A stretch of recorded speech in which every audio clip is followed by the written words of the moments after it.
بسم اللہ الرحمن الرحیم۔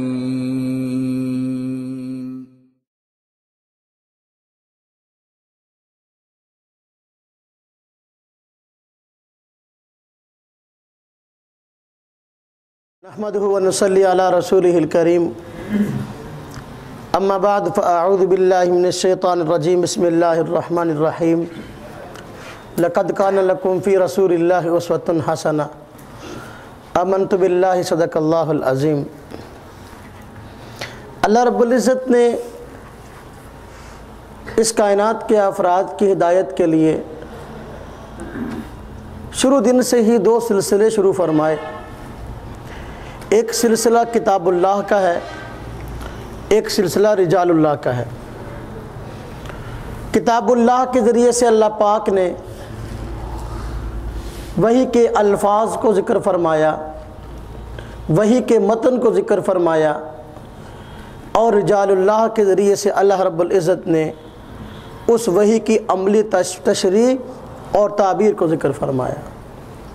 تو ہم یہاں یہ بات کہہ سکتے ہیں کہ جس دن سے اللہ رب العزت نے انسانوں کی ہدایت کا انتظام فرمایا تو ہدایت کے لیے اللہ رب العزت انبیاء بھی بھیجتے رہے اور کتابیں اور صحف آسمانی بھی بھیجتے رہے۔ کتابیں بھی لوگوں کی ہدایت کا ذریعہ تھی، انبیاء علیہم السلام اور رسل بھی لوگوں کی ہدایت کا ذریعہ تھے۔ ان دونوں میں سے کسی کی حقانیت کا انکار نہیں کیا جا سکتا۔ اللہ رب العزت نے لوگوں کی ہدایت کے لیے کتابیں بھیجی ہیں، لیکن کتابیں بھیجنے سے زیادہ اللہ رب العزت نے انبیاء علیہم السلام کے بھیجنے کا اہتمام فرمایا ہے۔ کیوں؟ وجہ اس کی یہ ہے کہ محض کتاب تو کوئی چیز نہیں ہے جب تک کہ اس کتاب کو سمجھانے والا فرد نہ ہو، اس کتاب کو پڑھانے والا فرد نہ ہو، اس کتاب کی تشریح اور تعبیر کرنے والا فرد نہ ہو۔ اس لیے اللہ رب العزت نے کتنی ہی مرتبہ ایسا فرمایا، کتنی ہی مرتبہ ایسا کیا کہ دنیا میں انبیاء علیہ السلام کو تو مبعوث فرمایا، لیکن ان پر کوئی مستقل کتاب نہیں اتاری۔ کتنے پیغمبر ایسے ہیں کہ آپ ان کا نام لے سکتے ہیں، ان پر کوئی کتاب نہیں اتری۔ آج منکرین حدیث، انہوں نے حدیث کے انکار کا جو دروازہ کھولا ہے، وہ یہ کہتے ہیں کہ جی ہم صرف و صرف کتاب کو مانتے ہیں اور نبی کی بات کو نہیں مانتے۔ ہم کہتے ہیں ذرا عقل سے کام لے کر ذرا اس بات پہ غور تو کرو، کتنے انبیاء علیہ السلام دنیا میں تشریف لائے لیکن اللہ رب العزت نے ان پر کوئی کتاب نہ اتاری تھی۔ تو وہ لوگ کس چیز کو سامنے رکھ کر عمل کرتے تھے؟ معلوم ہوا نبی کی بات پہلے مانی جائے گی، اللہ رب العزت کی بات جو وحی ہے، اور نبی پاک صلی اللہ علیہ وسلم بشمول تمام انبیاء جو ہیں وہ سارے کے سارے اللہ رب العزت کے نمائندے ہیں، اور ان پر اعتماد ہوگا تو ان پر اترنے والی وحی پر اعتماد ہوگا۔ اگر ان پر ہی اعتماد نہیں ہے تو ان پر اترنے والی وحی پر بھی اعتماد نہیں ہو سکتا۔ ذات پر اعتماد پہلے ہے، کتاب اور صحیفے پر اعتماد اس کے بعد ہے۔ ذات پر اعتماد ہوگا، ذات کا کریکٹر ٹھیک ہوگا، ذات جو ہے وہ مثالی نمونہ بنے گی، تب جو ہے وہ کتاب کی باری ہے۔ اس کی کتاب جو لے کر آیا ہے، جس کتاب کے نازل ہونے کا مدعی ہے، اس کتاب کو بھی مانیں گے۔ بات سمجھ میں آئی نا جی؟ اللہ رب العزت نے لوگوں کی ہدایت کے لیے انبیاء بھی بھیجے اور کتابیں اور صحیفے بھی نازل فرمائی، لیکن بہت مرتبہ ایسا ہوا انبیاء تو آئے لیکن سابقہ کتاب میں سے ہی کسی کتاب کو کافی سمجھ لیا گیا، یا کسی دوسرے پیغمبر کی کتاب کو ہی کافی سمجھ لیا گیا، ان پر کوئی مستقل کتاب اور صحیفہ نہیں اترا۔ معلوم ہوا لوگوں کی ہدایت کے لیے بنیادی کردار جو ہے وہ کتاب سے پہلے نبی کی ذات ادا کرتی ہے، اور کتاب جو ہے پھر جو ہے نبی کے ساتھ مل کر لوگوں کی ہدایت کا سامان مہیا کرتی ہے۔ ہم ان دونوں میں سے کسی کا انکار نہیں کر سکتے۔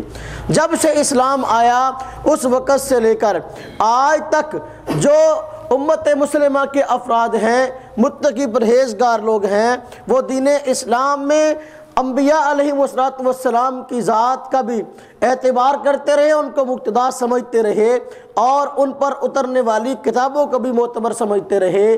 لیکن جو باطل فرقے ہیں انہوں نے یہ نظریہ اپنایا انہوں نے یہ سوچ اپنائی، انہوں نے ایک ایجنڈا لوگوں کو دینے کی کوشش کی کہ ہم جو ہے صرف اپنا کتاب کو مانیں گے، اس پر اترنے والی کتاب جو ہے اس کو لے لیں گے، لیکن نبی کی حیثیت کو نہیں لیں گے۔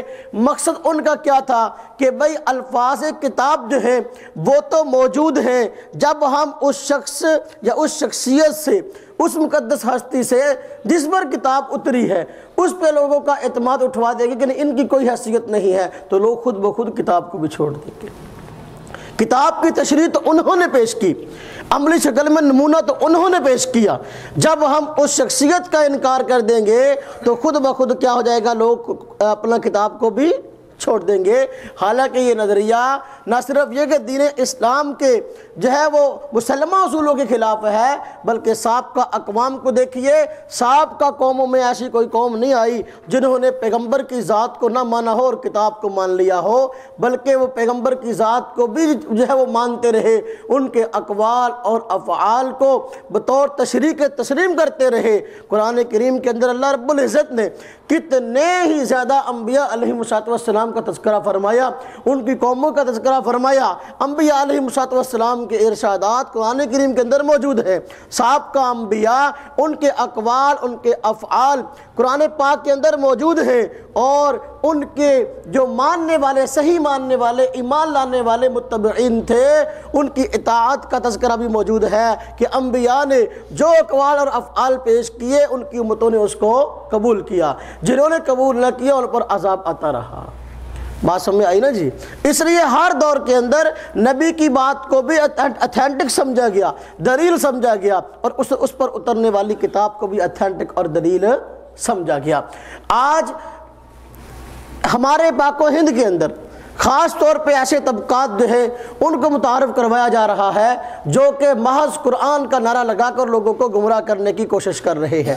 اس کی بنیادی وجہ یہ ہے کہ مغربی افکار اور مغربی آزادی لوگوں کے ذہنوں پر چھائی جا رہی ہے، اور مغربی افکار کو یہاں آج جگہ دی جا رہی ہے۔ نبی پاک صلی اللہ علیہ وسلم کی سنتوں کو ذبح کر کے ان کے طریقے کو عملی طور پر نافذ کرنے کی کوشش کی جا رہی ہے۔ تو تجدد پسند جو لوگ ہیں ان کے ذہنوں کے اندر نبی پاک صلی اللہ علیہ وسلم کے اقوال اور افعال سے زیادہ مغربی اقوام کے جو طور اور طرز ہیں، ان کے جو اقوال ہیں، ان کی اہمیت زیادہ بیٹھ گئی ہے۔ اس کی بنا پر وہ نبی پاک صلی اللہ علیہ وسلم کے اقوال اور افعال کو اپنے لیے جو ہے وہ حجت تسلیم نہیں کرتے، اور جبکہ مغربی اقوام کے طرز کو، ان کی رسومات کو، ان کے اقوال کو، ان کی کتابوں کو لوگوں کو پڑھنے کے لیے کہتے ہیں۔ بات سمجھ میں آئی نا جی؟ پاک و ہند کے اندر یہ نظریہ قائم ہوا، بہت سارے افراد ایسے آئے جنہوں نے جو ہے قرآن کریم کے حجت ہونے کا اقرار کیا، نبی پاک صلی اللہ علیہ وسلم کی ذات اور آپ کے اقوال اور افعال کو ماننے سے انکار کیا۔ لیکن اس سے پہلے آپ دیکھیں کہ جو باطل فرقے پہلے گزرے ہیں انہوں نے انکار حدیث کی در حقیقت بنیاد ڈالی تھی، انہوں نے اسی مردہ سنت کو زندہ کیا جو ان حضرات نے جو ہے ڈالی تھی۔ وہ کون سے افراد ہیں؟ آپ دیکھیں نبی پاک صلی اللہ علیہ وسلم کے دور میں، خلفاء راشدین کے دور میں سارے کے سارے مسلمانوں کا نظریہ تھا قرآن کریم بھی حجت ہے، نبی پاک صلی اللہ علیہ وسلم کی ذات بھی حجت ہے، آپ کے اقوال اور افعال بھی حجت ہیں۔ صحابہ کرام رضوان اللہ علیہ مجمعین نے آپ کے ایک ایک قول اور ایک ایک فعل پر جو ہے اپنے آپ کو باقاعدہ جو ہے وہ جما کر دکھایا، اس پر ٹھہر کے دکھایا اور عمل کر کے دکھایا۔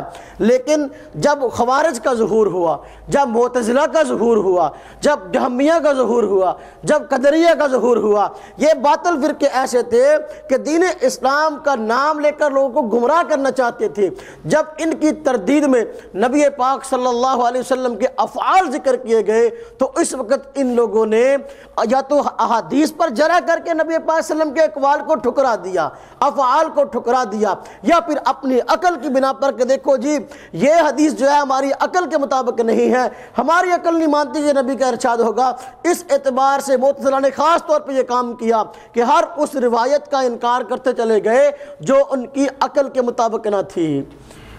تو انکار حدیث کی بنیاد خوارج نے اور معتزلہ نے ڈالی ہے، جہمیہ نے اور قدریہ نے ڈالی ہے۔ پھر یہی سلسلہ اس کو لے کر چلنے والے باطل فتنے آج تک چلتے رہے، اور ہمارے پاک و ہند کے اندر جب انگریز ہندوستان کے اندر آیا تو اس نے مغربی افکار کو یہاں پر عروج دینے کے لیے کچھ افراد کو کھڑا کیا جو کہ اسلام کا نعرہ لگا کر لوگوں کو گمراہ کر رہے تھے۔ ہمارے ہاں پاک و ہند کے اندر سب سے پہلے جس آدمی نے یہ کام کرنا شروع کیا کہ نبی پاک صلی اللہ علیہ وسلم کی احادیث کا انکار کیا کہ ہم اس کو اپنے لیے حجت نہیں مانتے، اس آدمی کا نام سر سید احمد خان ہے۔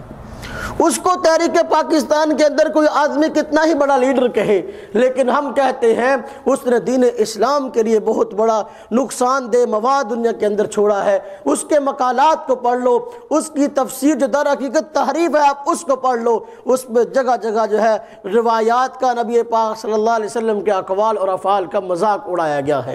تو سب سے پہلے اس آدمی نے یہ کام کرنا شروع کیا کہ نبی پاک صلی اللہ علیہ وسلم کے افعال کا اس نے انکار کیا۔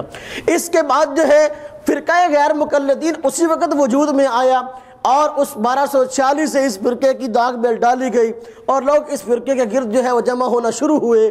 تو اس وقت آپ حضرات کو علم ہے کہ ان حضرات نے حدیث کو ماننے کا نعرہ لگایا، لیکن وہ احادیث جو ان حضرات کے موقف کے خلاف ہوتی، خواہ وہ حدیث بخاری کی، آج بھی ان کا یہی طرز عمل ہے، خواہ وہ حدیث بخاری کو، خواہ وہ حدیث مسلم کی ہو، خواہ وہ کوئی بھی ہو، تو آنکھیں بند کر کے انہوں نے بات رٹی ہوئی ہے۔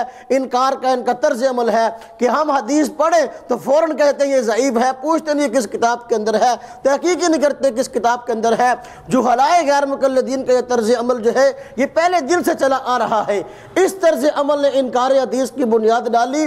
چنانچہ جب یہ فتنہ وجود میں آیا، فتنہ غیر مقلدیت، تو انہوں نے اپنی مرضی کی احادیث کو، روایات کو تو انہوں نے مانا، لیکن جو ان کے موقف کے مطابق احادیث ہوتی ان کو مانتے، جو مخالف ہوتی برملا ان کا انکار کر دیتے، خواہ اس حدیث کا تعلق دنیا کی کسی بھی کتاب سے ہو۔ تو اس کا آگے خمیازہ کیا بھگتنا پڑا کہ یہ بہت سارے متجددین فتنہ غیر مقلدیت سے نکلے، یہ ان کی اولادوں سے پیدا ہوئے جنہوں نے بعد میں جو ہے مستقل فتنوں کی بنیاد رکھی۔ سر سید احمد خان کا دعویٰ ہے کہ نذیر حسین دہلوی کو میں نے ہی جو ہے نیم چڑھا وہابی بنایا تھا۔ رفع دین کی روایت میں نے اس کو دکھائی تھی، پھر اس نے رفع دین کرنا شروع کیا۔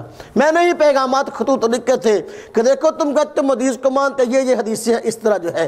خیر یہ بڑی لمبی داستان ہے۔ اسی طریقے سے آپ دیکھیں فتنہ غیر مقلدین کے جو بانی افراد ہیں وہ چند افراد ایسے ہیں جنہوں نے فتنہ غیر مقلدیت کی بنیاد رکھی ہے۔ ان افراد میں مولوی محمد حسین بٹالوی کا نام آتا ہے، نذیر حسین دہلوی کا نام آتا ہے، عبدالحق بنارسی کا نام آتا ہے، اسی طریقے سے نواب صدیق حسن خان کا نام آتا ہے، اور انہی میں سے ایک آدمی جس نے فتنہ غیر مقلدیت کی بنیاد رکھی اور لوگوں کو فقہائے کرام سے بدگمان کیا، ان افراد میں ایک آدمی سر فہرست تھا جس کا نام عبداللہ چکڑالوی تھا۔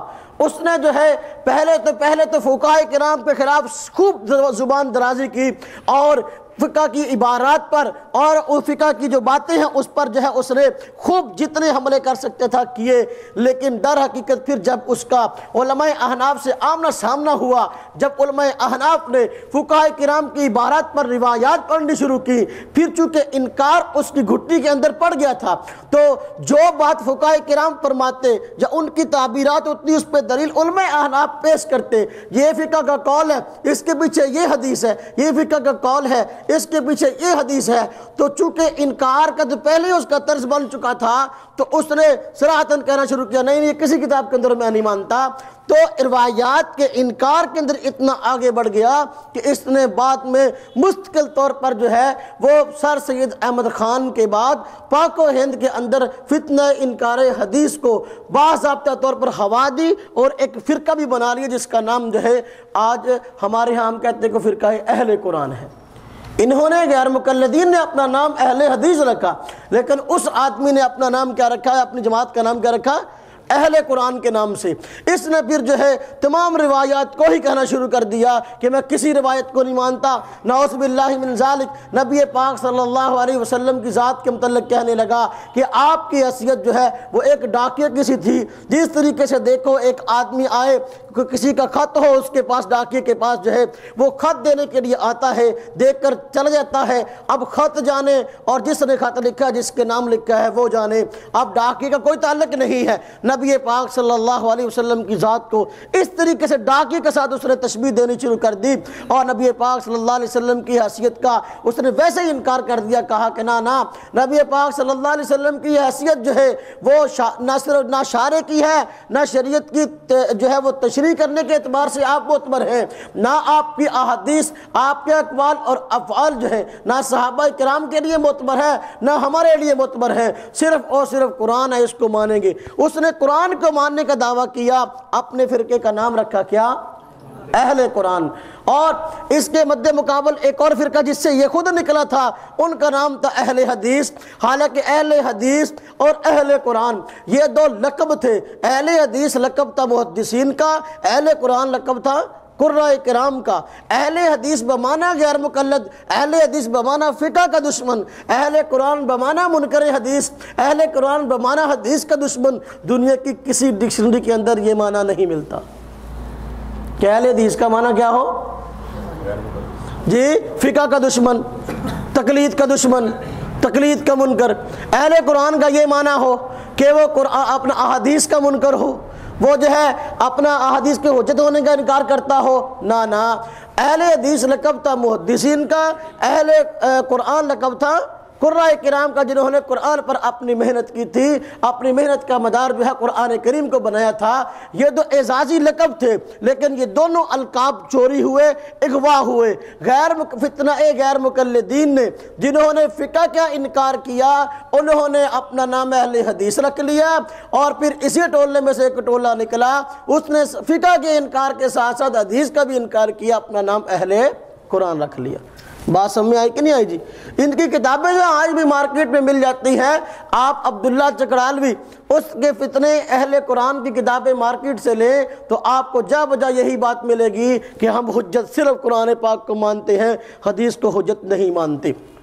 چنانچہ اس کی تفسیر ابھی بھی چھپ گئی ہے، عبداللہ چکڑالوی کی تفسیر قرآن کے نام سے، ترجمہ قرآن کے نام سے 3 جلدوں کے اندر جو ہے اس کتاب کو سر سید ریسرچ اکیڈمی لاہور نے شائع کیا ہے۔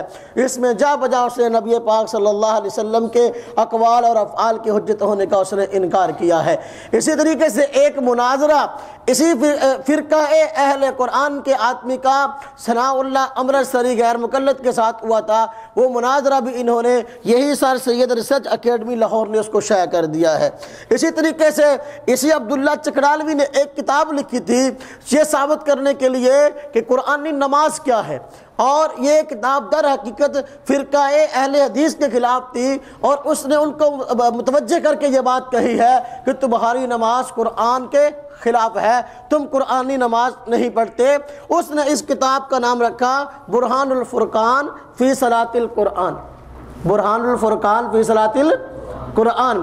تو اس نے یہ کتاب لکھی اور اس میں اس نے دعویٰ کیا کہ ہم جو نماز پڑھتے ہیں ہماری نماز قرآن کے مطابق ہے، اور فرقہ اہل حدیث کی نماز قرآن کے مطابق نہیں ہے، اور جا بجا احادیث کا اس نے مذاق اڑایا، یہاں تک اس نے تعلی بازی کی ہے۔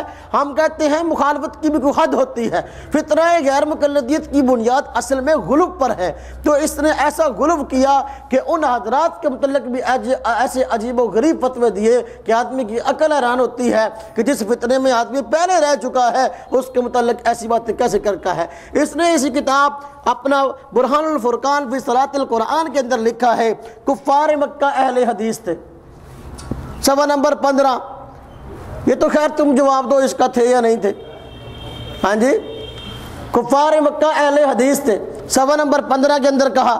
صفحہ نمبر 17 میں اس نے کہا فرعون بھی اہل حدیث تھا، اور 17 صفحہ نمبر 17 صفحہ نمبر 121 میں اس نے کہا اہل حدیث سارے کے سارے مشرک ہیں، اور پھر اس نے صفحہ نمبر 109 پر کہا شیطان اہل حدیثوں کے دلوں میں گھس کر وسوسے ڈالتا ہے، اور صفحہ نمبر 110 کے اندر کہا نماز میں شیطان اہل حدیثوں کے آگے کھڑا ہو جاتا ہے اور وہ سجدہ شیطان کو کرتے ہیں جس کی وجہ سے ان کی نماز برباد ہو جاتی ہے۔ آج ہمیں کہتے ہیں نا فلانا آدمی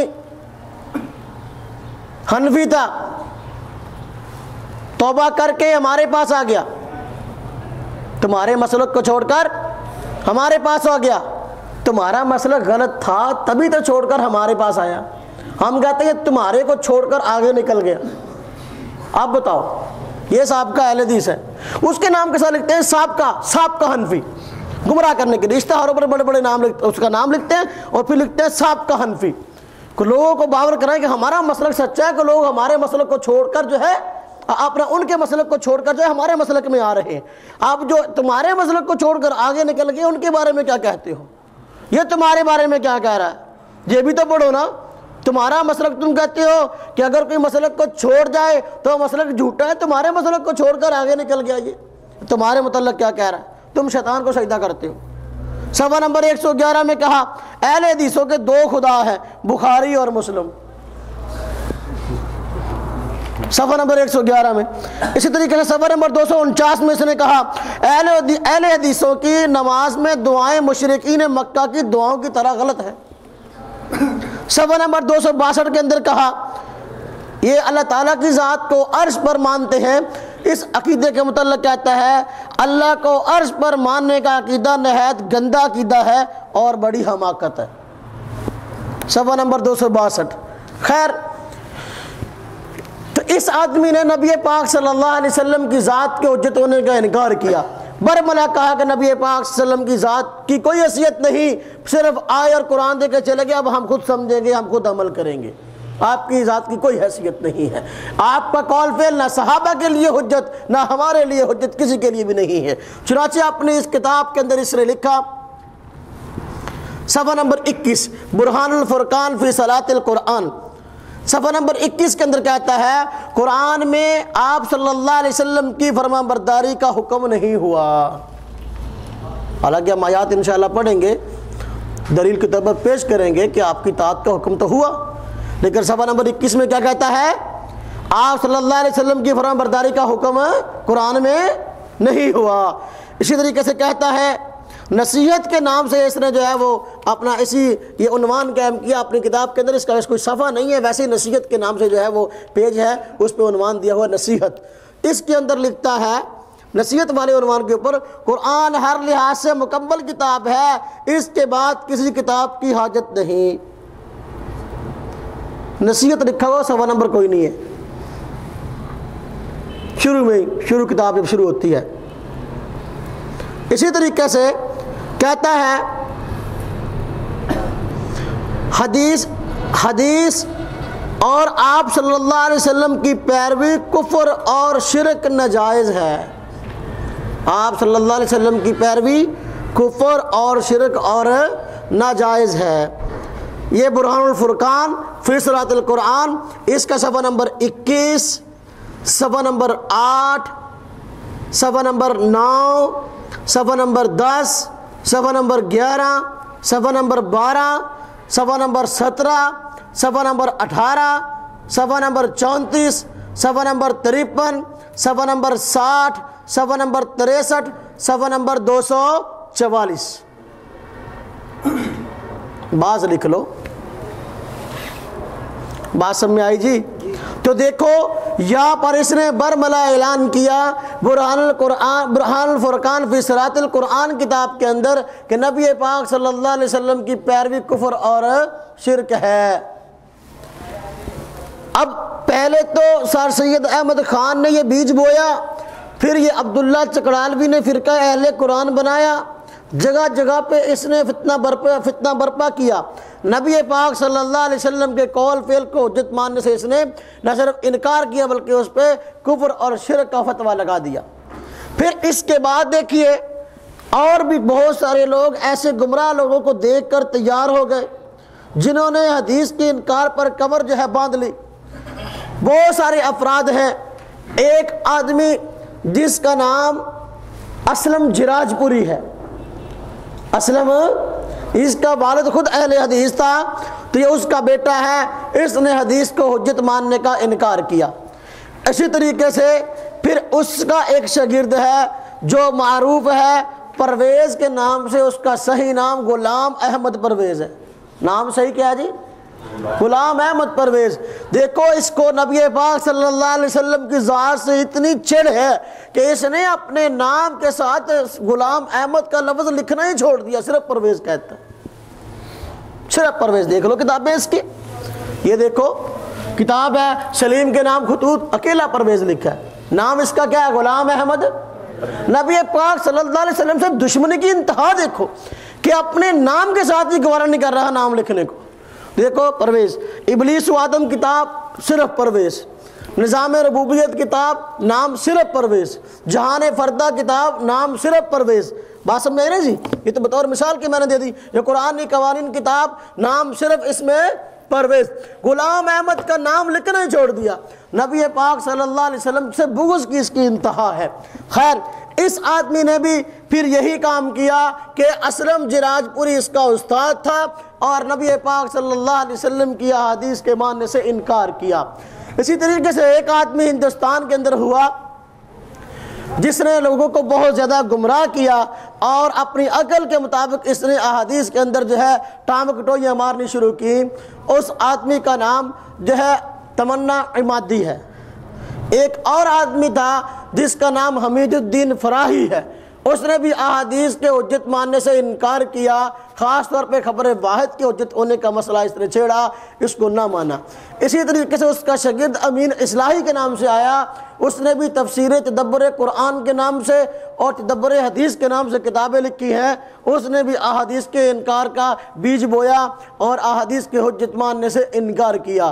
اگر کبھی ماننے کی باری آئی تو اپنے مقصد کی مان لی، وگرنہ انکار ہے۔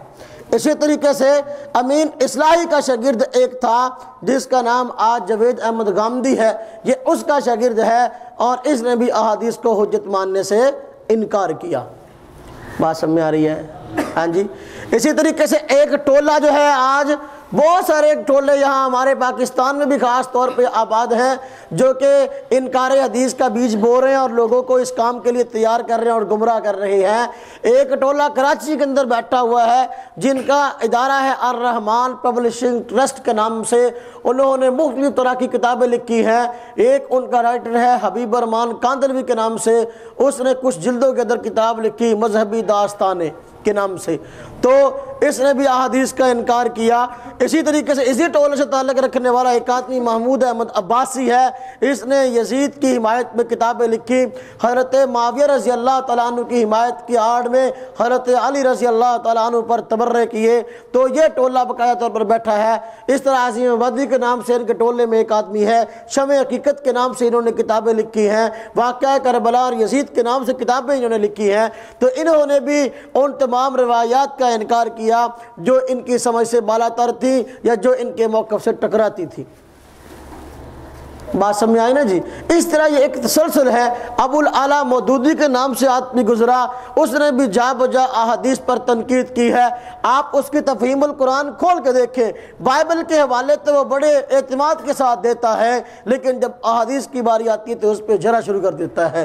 یہ بھی انکار حدیث کا بوجھ ہے، انکار حدیث کا بیج ہے جو ان حضرات نے بویا۔ یہ ایک لمبی فہرست ہے۔ اس طریقے سے ایک طبقہ جو ہے وہ البلاغ المبین کے نام سے لاہور کے اندر کام کر رہا ہے، وہ پرویزیوں کا ان کا بہت بڑا مخالف ہے، یہ ان کے مخالف ہیں، ایک دوسرے پر کفر کے فتوے لگاتے ہیں۔ وہ بھی ایک محاذ قائم کیے ہوئے ہیں نبی پاک صلی اللہ علیہ وسلم کی ذات کے خلاف۔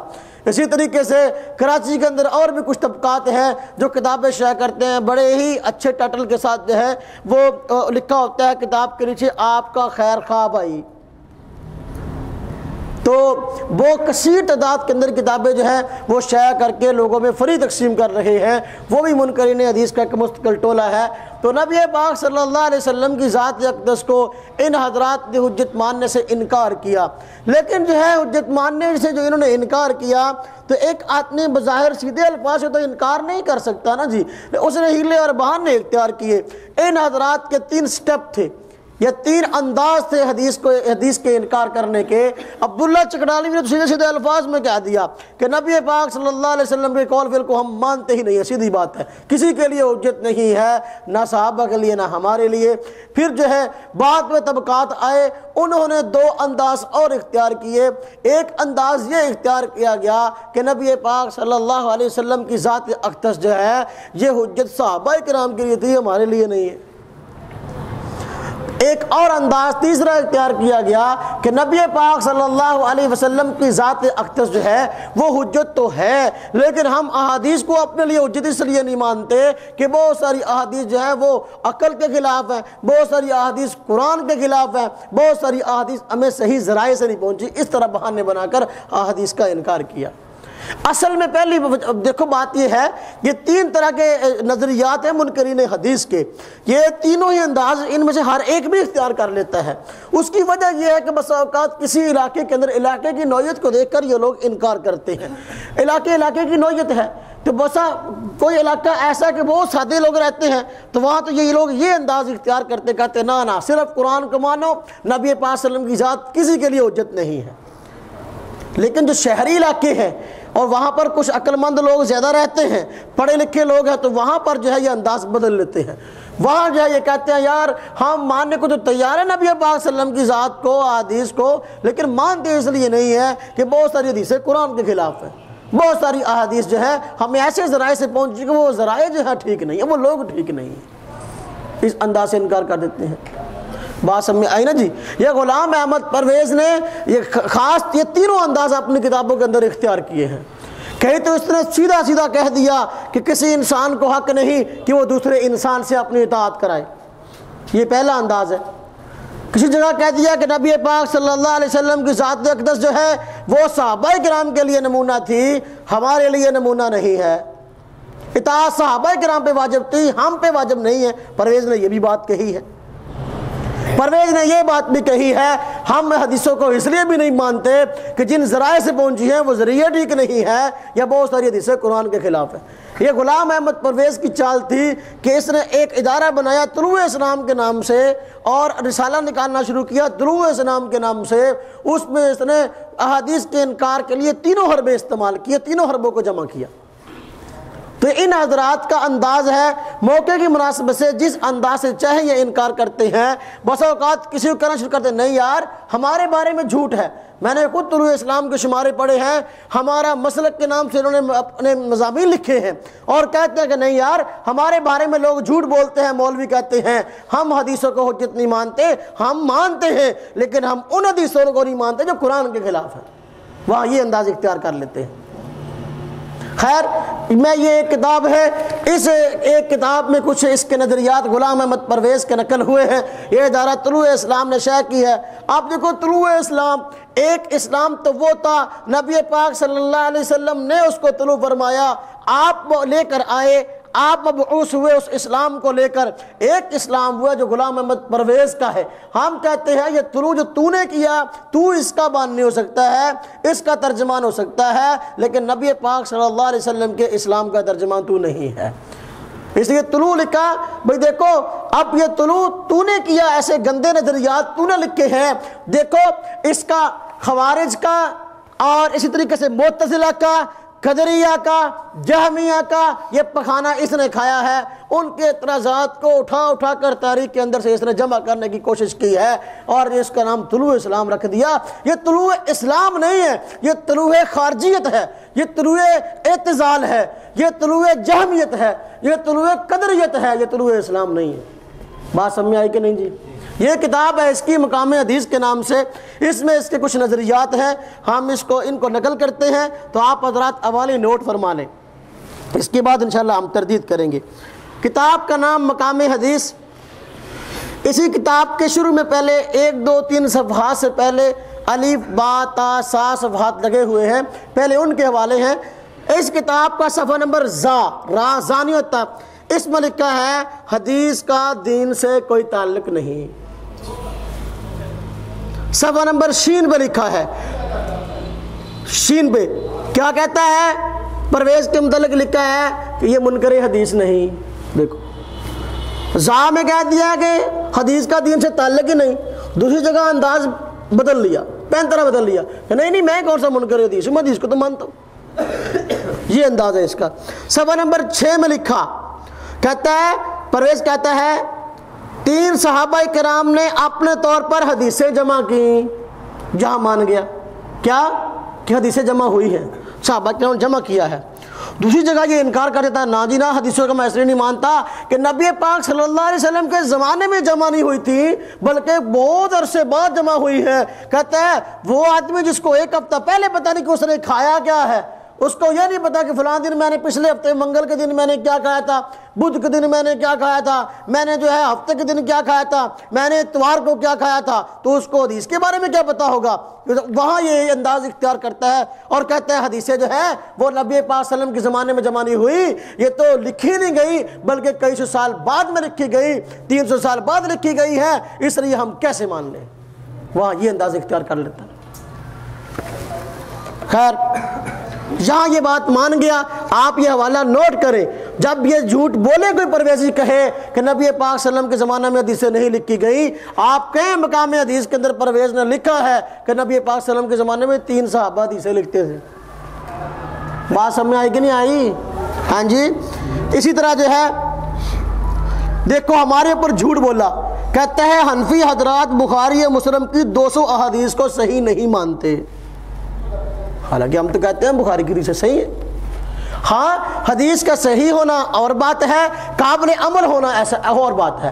ہم کہتے ہیں روایات 2 طرح کی ہیں، بعض روایات بخاری مسلم بلکہ سارے حدیث کے مجموعے میں ایسی ہیں کہ وہ روایات بعض ایسی ہیں کہ نبی پاک صلی اللہ علیہ وسلم ایک زمانہ تک اس پہ عمل کرتے رہے، بعد میں اپنے وہ عمل چھوڑ دیا، دوسرا اختیار کر لیا، اب ہم اس کو حدیث مانتے ہیں، ہمارا اس پہ ایمان تو ہے، لیکن آپ صلی اللہ علیہ وسلم نے جو بعد میں دوسرا طریقہ اختیار کیا، اس کام کو چھوڑ کر، اس کو ترک کر، ہم اس کو ترجیح دیتے ہیں، یہ بات انکار نہیں کرتے۔ بات سمجھ آئی نا جی؟ یا ہم کہتے ہیں کہ صحیح بخاری میں روایت ہے نبی پاک صلی اللہ علیہ وسلم کے متعلق کوئی بات آئی ہے، اگر وہ آپ صلی اللہ علیہ وسلم کی خصوصیت ہے تو امت کے لیے اس کا حکم نہیں ہے۔ ذخیرہ حدیث میں بہت ساری حدیث ایسی ہیں، آپ صلی اللہ علیہ وسلم کے متعلق وہ روایت آئی ہے، آپ نے وہ کام کیا، لیکن امت کے لیے اجازت نہیں ہے۔ 4 سے زیادہ شادیاں نبی پاک صلی اللہ علیہ وسلم نے فرمائی ہیں، حدیث کے اندر آیا ہے، لیکن امت کو اس بات کی اجازت نہیں ہے، وہ آپ صلی اللہ علیہ وسلم کی خصوصیت ہے۔ تہجد کی نماز کی پابندی نبی پاک صلی اللہ علیہ وسلم فرمایا کرتے تھے، کیوں؟ وَمِنَ اللَّيْلِ فَتَهَجَّدْ بِهِ نَافِلَةً لَكَ، کہ نبی پاک صلی اللہ علیہ وسلم پر تہجد کی نماز ضروری تھی، آپ پڑھتے تھے، امت کے لیے ضروری نہیں تھی۔ بھائی ہم مانتے ہیں قابل عمل ہونے کے لیے، ہم کہتے ہیں وہ احادیث ہے، دیکھو یہ سارا وحی کا مجموعہ ہے، احادیث کا مجموعہ ہے، ذخیرہ کا سارا، حدیث صحیح ہو، قابل عمل ہو، نبی پاک صلی اللہ علیہ وسلم نے اس عمل کو نہ چھوڑا ہو، اس پہ عمل کی ترغیب دی ہو، صحابہ کرام نے اس کو اپنایا ہو، اس کو ہم سنت کہتے ہیں۔ ہم کہتے ہیں سنت بھی ہماری میراث ہے، حدیث بھی ہماری میراث ہے۔ سنت وہ عمل ہے نبی پاک صلی اللہ علیہ وسلم جس کو فرماتے رہے اور امت کو اس کی ترغیب دی، صحابہ کرام تابعین تبع تابعین نے اس عمل کو اپنایا، ہم اس کو اپنی عملی زندگی میں لاتے ہیں۔ لیکن جو اعمال نبی پاک صلی اللہ علیہ وسلم نے پہلے کیے تھے بعد میں چھوڑ دیے، وہ بھی ہماری میراث ہیں، ہم ان کو حدیث رسول تسلیم کرتے ہیں اور اس کو اسلام کی تاریخ کا سنہری باب سمجھتے ہیں، اسلام کو سمجھنے کے لیے ہم ان کو اپنا ورثہ تسلیم کرتے ہیں۔ بات سمجھ آئی کہ نہیں آئی جی؟ ہے یہ جو کہتے ہیں بخاری کے 200 حدیثوں کا نہیں، یہ سیاہ جھوٹ ہے ان کا۔ صفحہ نمبر 27 میں اس نے یہ بات کہی۔ خیر، کہتا ہے صفحہ نمبر 27 کے اندر ہی حدیث کو وہی ماننے کا عقیدہ یہودیوں سے لیا گیا۔ لو جی، ہم کہتے ہیں کان کھول کے سنو، یہود کے ایجنٹ تم ہو، ہمارے پاس الحمدللہ طلوع اسلام کے ایسے شمارے پڑے ہیں کہ انگریزوں نے تمہارا ساتھ دیا، امداد دی، تعاون کا یقین دلایا، تم نے ان کی مدح سرائی کی ہے۔ اس لیے یہود کا نظریہ یہ نہ کہو کہ یہ ہے کہ نبی پاک صلی اللہ علیہ وسلم کی اطاعت کی جائے، یہود کا نظریہ تو نبی پاک صلی اللہ علیہ وسلم کی اطاعت سے ہٹانا ہے۔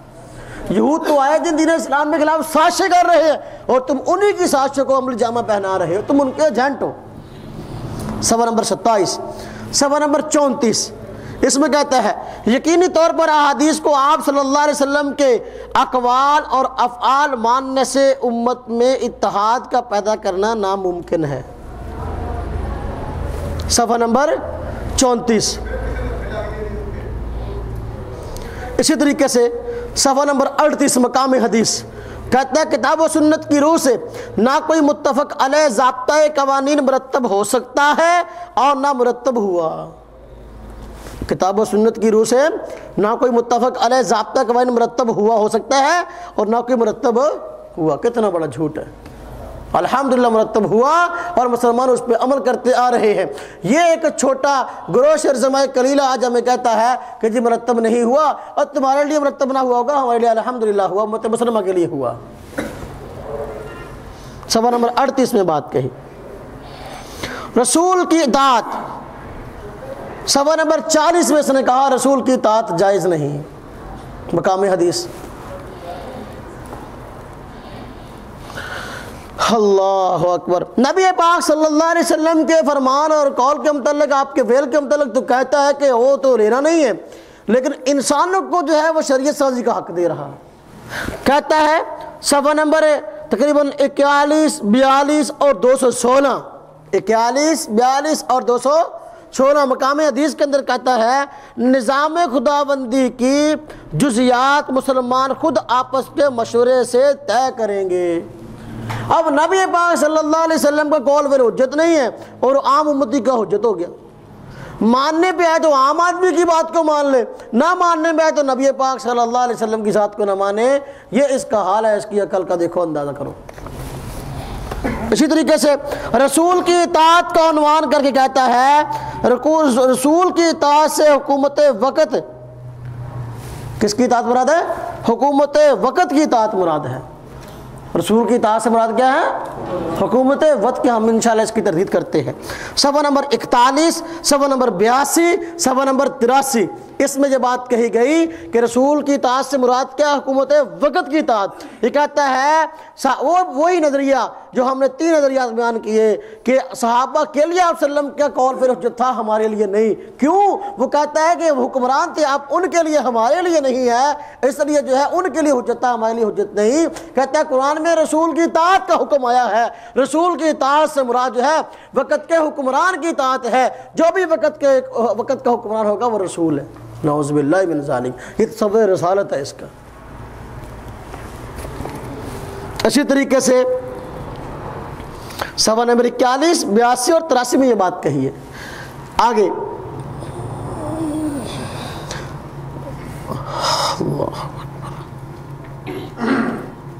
دیکھو کتنا بڑا جھوٹ بول رہا ہے۔ صفحہ نمبر 50 پہ کہتا ہے ابتدا ہی سے احادیث کو دین ماننے میں اختلاف رہا اور محققین کی ایک جماعت شروع ہوئی سے قرآن کو مکمل دین اور حدیث کو دین کی تحریک سمجھتی رہی۔ محققین کون سے؟ خوارج، معتزلہ، قدریہ، جہمیہ، وہ تمہارے ہاں محققین ہیں، اور جو دین کے صحیح ترجمان ہیں وہ تمہارے یہاں جو ہے وہ ان پر تم طرح طرح کے فتوے لگاتے ہو، ان کے ہاں تمہارے یہاں وہ دقیانوس ہیں، یہود کی طرز پہ چلنے والے، نعوذ باللہ من ذالک، ان کا بخانہ آج تم کھا رہے ہو۔ دیکھو اب کہتا ہے نعوذ باللہ من ذالک وَمِنَ النَّاسِ مَن يَشْتَرِي لَهْوَ الْحَدِيثِ لِيُضِلَّ عَن سَبِيلِ اللَّهِ۔ اس آیت کی تفسیر میں مفسرین نے لکھا ہے کیا کہ اس سے مراد گانا ہے، کہ گمراہ کرنے والا، جہاں جو ہتھیار جس کا ذکر کیا گیا جس کی وجہ سے لوگ گمراہ ہو رہے ہیں وہ کیا ہے؟ گانا۔ گانے کی وجہ سے لوگ گمراہ ہوتے ہیں، دوسروں کو گمراہ کرتے ہیں۔ اس کی تفسیر میں واقعات بھی لکھے ہیں، لیکن کہتا ہے لا والحدیث سے مراد گانا نہیں ہے بلکہ حدیثیں ہیں، حدیثوں کی وجہ سے لوگ گمراہ ہوتے ہیں۔ دیکھو صفحہ نمبر 85 کہتا ہے، صفحہ نمبر 88 میں کہتا ہے عقل کی روح سے حدیث کی دینی حیثیت ثابت نہیں ہوتی۔ ہم کہتے ہیں ہاں عقل سلیم کی روشنی میں تو ثابت ہوتی ہے، لیکن جس کی عقل ہی کام کرنا چھوڑ گئی ہو اس کے ہاں ثابت نہیں ہوتی۔ بات سمجھ آئی نا جی؟ لاہور میں پاگل خانہ ہے، طلوع اسلام کے جتنے افراد ہیں سب کو چاہیے کہ پاگل خانے میں داخل ہو جائے۔ کہتا ہے صفحہ نمبر 92 میں مقام حدیث احادیث کو دین ماننے کا نقصان یہ ہوا کہ قرآن پر پردہ پڑ گیا۔ قرآن پر نعوذ باللہ من ذالک، قرآن پر پردہ کیسے پڑ گیا بھائی؟ نبی پاک صلی اللہ علیہ وسلم نے قرآن کریم کو تو کھولا ہے، اس کی وضاحت فرمائی ہے، یہ آپ صلی اللہ علیہ وسلم کا منصب تھا۔ صفحہ نمبر 92 میں جھوٹ بولا گیا۔ بات سمجھ آئی ہے؟ دیکھو یہ اس کے مقام حدیث کے حوالے سے حدیث کے متعلق نظریات تھے۔ اب اگر کوئی پرویزی کہتا ہے نا جی نا ہم نے کہا کہ رسول کی اطاعت نہیں ہے، نبی کی اطاعت نہیں ہے، تو وہ جھوٹ بولتا ہے۔ ہم نے الزام نہیں لگایا، طلوع اسلام نے جو کتاب شائع کی، ادارہ طلوع اسلام نے مقام حدیث کے نام سے، ہم نے اسی کے حوالے دیے ہیں، صفحے کے حوالے دیے ہیں۔ یہ ایڈیشن ہے بلا ترمیم، چوتھا مقام حدیث کا، اور یہ ایڈیشن شائع ہوا، چوتھا ایڈیشن اس کتاب کا 1986 کے اندر، 1986 کے اندر۔ اب ہم ذرا تھوڑی سی تردید کی طرف آتے ہیں۔ منکرین حدیث نے یہ جو 3 انداز اپنائے ہیں حدیث کو رد کرنے کے، اور یہ بہانہ بنایا کہ ہم نبی پاک صلی اللہ علیہ وسلم کے قول اور فعل کو نہیں مانتے، یہ اصل میں 3 بہانے جو بنائے گئے۔ پہلا بہانہ عبداللہ چکڑالوی نے پیش کیا، پرویز نے بھی اس کی تائید کی ہے کہ نبی پاک صلی اللہ علیہ وسلم کی اطاعت نہیں، کسی انسان کو حق نہیں کہ وہ دوسرے انسان سے اطاعت کروائے۔ نبی پاک صلی اللہ علیہ وسلم کی ذات کو اس طرح مجروح کرنے کی کوشش کی ہے۔ ہم کہتے ہیں قرآن کو پڑھو، جس قرآن کو پڑھنے کا تم نعرہ لگاتے ہو اس قرآن پہ غور کو دیکھو، قرآن کہتا ہے نبی پاک صلی اللہ علیہ وسلم کی اطاعت کرو۔ اللہ پاک نے فرمایا اطیعوا اللہ و اطیعوا الرسول، اللہ تبارک و تعالیٰ کی اطاعت بھی کرو اور رسول کی اطاعت بھی کرو۔ اللہ پاک نے 2 مرتبہ اطیعوا فرمایا، جس سے یہ بات سمجھ میں آئی کہ محض قرآن کا نعرہ لگا کر دین کو نہیں سمجھا جا سکتا جب تک کہ نبی پاک صلی اللہ علیہ وسلم کو اپنے لیے رہنما اور مقتدا نہ مانو اور اپنے لیے کامل نمونہ نہ مانو۔ اس لیے فرمایا گیا لقد کان لکم فی رسول اللہ اسوۃ حسنہ، یہ قرآن ہے اور قرآن کی عملی تفسیر نبی پاک صلی اللہ علیہ وسلم کی ذات ہے، عملی نمونہ نبی پاک صلی اللہ علیہ وسلم کی ذات ہے۔ اگر عملی نمونہ نہیں مانو گے قرآن کی تشریح اور تعبیر تمہیں معلوم نہیں ہو سکتی۔ بات سمجھ میں آئی؟ پرویزی کہتے ہیں، پرویزی کیا کہتے ہیں جی؟ کہتے ہیں کہ جس طرح میں نے حوالہ لکھایا کہ یہ رسول سے مراد کیا ہے؟ وقت کے حکمران کی اطاعت۔ یہ عقیدہ رسالت ہے اس کا۔ کیا کہتا ہے عقیدہ رسالت سے مراد کیا ہے؟ وقت کے حکمران کی اطاعت۔ کہتا ہے کہ جی دیکھو وجہ کیا؟ کہتا ہے نبی پاک صلی اللہ علیہ وسلم کی اطاعت جو ہے وہ صحابہ کرام کی ذمہ تھی۔ وجہ کیا کہ نبی پاک صلی اللہ علیہ وسلم ان کے لیے حکمران تھے۔ آج ہمارا جو حکمران ہے ہم اس کی اطاعت کریں گے، اس کی اطاعت رسول کی اطاعت ہوگی۔ ہم کہتے ہیں قرآن کریم کو پڑھو، اس نظریے کی تردید موجود ہے۔ اللہ پاک قرآن پاک میں فرماتے ہیں اطیعوا اللہ و اطیعوا الرسول، اللہ تعالیٰ کی اطاعت بھی ذکر کی گئی، رسول اللہ صلی اللہ علیہ وسلم کی اطاعت بھی ذکر کی گئی، لیکن رسول کی اطاعت سے مراد یہاں پر حکومت وقت کی اطاعت نہیں ہے۔ اس پہ دلیل کیا کہ اللہ پاک نے حاکم وقت کی اطاعت کو خود قرآن کریم کے اندر مستقل طور پر اس کے بعد ذکر فرمایا ہے۔ کیا فرمایا؟ اولی الامر منکم وَأُولِي الْأَمْرِ، تو 2 اطاعتوں کے بعد تیسری اطاعت اولی الامر منکم ذکر فرمائی ہے، جس سے اس بات کی تردید ہوتی ہے کہ اولی الامر کی اطاعت جو ہے وہ بعد کا کام ہے، رسول کی اطاعت پہلا کام ہے۔ اس لیے تو اللہ پاک نے دیکھو اطیعوا اللہ و اطیعوا الرسول، یہاں اطیعوا کے شروع میں اطیعوا اللہ کے شروع میں بھی اطیعوا کا لفظ ہے اور رسول کے شروع میں بھی لفظ اطیعوا موجود ہے، لیکن اولی الامر سے پہلے اطیعوا موجود ہے نہیں ہے۔ کیوں؟ اس لیے کہ یہ بات ثابت ہو جائے کہ بھئی رسول کی اطاعت مستقل ہے، اللہ تعالیٰ کی اطاعت بحیثیت خدا مستقل ہے، اور جو حکمران ہے اس کی اطاعت وہ نبی پاک صلی اللہ علیہ وسلم کے اقوال کی روشنی میں ہے، مستقل اطاعت نہیں ہے، اور اللہ تبارک و تعالیٰ کے اقوال اور افعال کی روشنی میں ہے، مستقل اطاعت نہیں ہے۔ تو رسول سے مراد حکمران کی اطاعت نہیں ہے، اولی الامر سے مراد حکمران کی اطاعت ہے۔ میں پرویزیوں سے یہ سوال کرتا ہوں بھئی دیکھو اگر رسول سے مراد حکمران کی اطاعت ہے تو اولی الامر سے مراد کون ہے؟ اولی الامر سے مراد کون ہے؟ رسول سے مراد تو حکمران کی اطاعت ہوگی، اولی الامر سے مراد کون ہے؟ یہی تو سوال ہے جس کا پرویزی کے پاس جواب نہیں ہے۔ بات سب میں آئی نا جی؟ یہ جو کہتے ہیں کہ بحیثیت حکمران اطاعت تھی، ہم کہتے ہیں اس نظریے کی تردید قرآن میں موجود ہے اور اولی الامر منکم اس کا جو ہے وہ واضح ثبوت ہے۔ بات سمجھ آ گئی جی؟ ہاں جی۔ اسی طریقے سے پہلا نظریہ جو پیش کیا گیا کہ جی نبی پاک صلی اللہ علیہ وسلم کی اطاعت نہ صحابہ کرام کے لیے اور نہ امت کے لیے ہے، کسی کے لیے نہیں، آپ کی حیثیت محض ایک ڈاکیے کسی ہے آیا اور خط دے کے چلا گیا، آپ کوئی تعلق نہیں۔ عبداللہ چکڑالوی جیسے یہ بات کہتے ہیں، ان کے نظریے کی تردید بھی قرآن پاک کے اندر اللہ پاک نے ذکر فرمائی ہے۔ ہم کہتے ہیں قرآن پاک میں کتنے ایسے واقعات ہیں جن کی طرف اشارہ کیا گیا لیکن واقعات موجود نہیں ہیں۔ اگر حدیث کو نہیں مانو گے قرآن کی ان آیات کا مطلب آپ قیامت تک نہیں سمجھ سکتے۔